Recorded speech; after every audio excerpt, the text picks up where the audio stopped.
आज काण एंता काम थिला जे आमे डाकघर के आसनु। तो हाय फ्रेंड्स जुहार।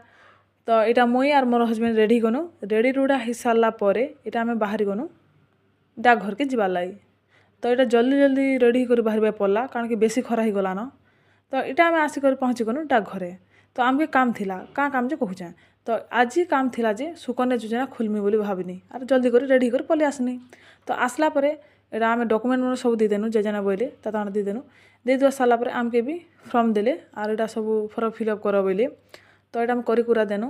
तो मुई कर देनी मुई करी कुरा सारा पर मोर हस्बैंड के भी कहनी जे तमे भी एटा कर दियो बेनी। तो हेतिले से भी एटा करी कुरा पकाले सरला पर आमे एटा रेडी हेनु घर के बाहर वाला। तो एटा बाहर थिला बेले आमे देखा पाइनु परी के।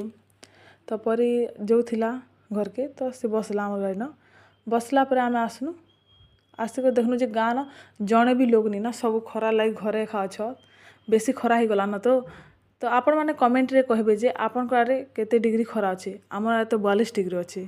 तो हेतले बेसी लोग भी नहीं बाहरी पाले। तो एबे एटा आमे आसिक घरे पहुँची गनी पहुँचला परे मुई केते मिनिट रेस्ट नेनी रेस्ट नेला परे परी के देनी पैसा परी के कहनी तू जा गुपचुप आनबू आज बनाबनी। तो परी के देनी आनला परी आनला परे एटा मुई गनी आ छाननी।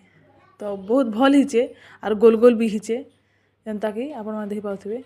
तो इटा मुई ऑलरेडी आगलिनु तेतेल पान कर देथिनी मतलब खटा पान और आलू चौड़ा भी कर देथिनी। तो मोर गुपचुप बहुत गोल गोल हिचे। तो मुई मोर हस्बैंड के देनी और मुई भी खाइनी जनता कि।